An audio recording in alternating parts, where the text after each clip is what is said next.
আজকে বাংলাদেশের প্রতিটি গ্রামে, প্রতিটি বাজারে, প্রতিটি গঞ্জে, প্রতিটি শহরে ঈদের জামাত অনুষ্ঠিত হচ্ছে। আমরা জাতির পক্ষ থেকে জামাতের যারা সেখানে শহীদ হয়েছেন তাদেরকে ঈদ মোবারক জানাচ্ছি। এত জোরে বলেন না, আমি সবাই করতে পারি।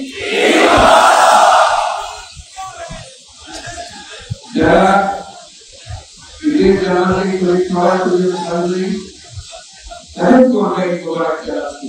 সেটাও সুযোগ মোবারক।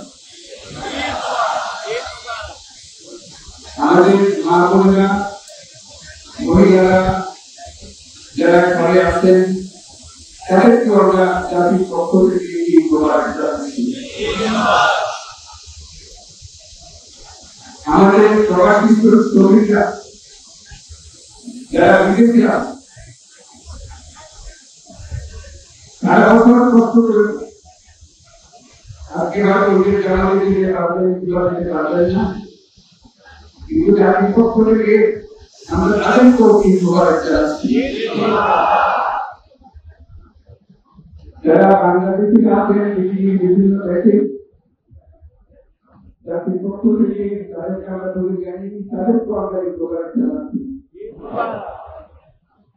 যারা হাসপাতালে আছে, রোগী বিভিন্ন কারণে ঈদের জামাতে যেতে পারেন না, তাদেরকেও ঈদ মোবারক জানাচ্ছি। ঈদ পুরস্কারকে নৈকট্যের দিন, ভালোবাসার দিন। আজকে সেই দিনটা আমরা যেন গভীর ভালোবাসার সঙ্গে উদযাপন করতে পারি।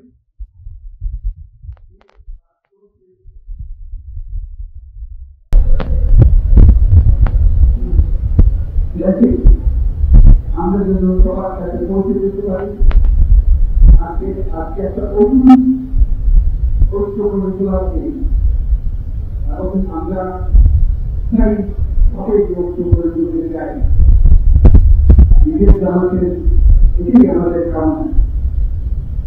আজকে মোনাজাত হবে, মোনাজাতে আমরা অবশ্যই যেন স্মরণ করি, আল্লাহর কাছে প্রার্থনা করি আমাদের এই নতুন বাংলাদেশ গড়া যারা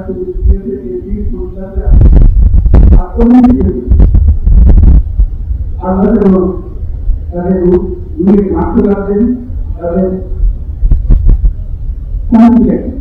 আমরা তাদের মনে রাখে সেটাকে আমরা সম্পদ রাখি। আর হচ্ছে যারা আহত হয়েছে, যারা স্বাভাবিক জীবন থেকে বিচ্ছিন্ন হয়ে গেছে, এই দেশের জন্য নিজের স্বাভাবিক জীবন ত্যাগ করতে যারা বাধ্য হয়েছে তাদের স্বাভাবিক জীবন যাপনের ক্ষমতা দেওয়ার জন্য, লোকমুক্তির জন্য আল্লাহর কাছে যেন আমরা প্রার্থনা করি। আজকে দিনে আজকের দিনে আমরা প্রার্থনা করি যে নৈকট্য আজকের দিনে আমরা শুরু করলাম, এই নৈকট্য এবং এই ঐক্য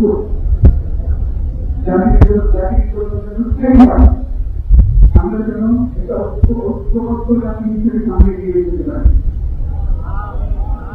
যারা আত্মত্যাগ করেছেন, যারা নতুন বাংলাদেশের স্বপ্ন বাস্তবায়ন করার জন্য নিজের আত্মহুতি দিয়েছেন, দেশে থাকলেও স্বাভাবিক জীবন যাপন করতে পারছেন না, তাদের স্মরণে আমরা যেন মোনাজাত করি আল্লাহর কাছে। আমরা অবশ্যই সেই স্বপ্ন বাস্তবায়ন করব। গতবারের মতো আমরা ঐক্যবদ্ধ জাতি হিসেবে এই নতুন বাংলাদেশ গঠন করব ইনশাআল্লাহ। এই বলে আপনারা সবাই মিলে একটা উল্লেখ করবেন। ধন্যবাদ সবাইকে।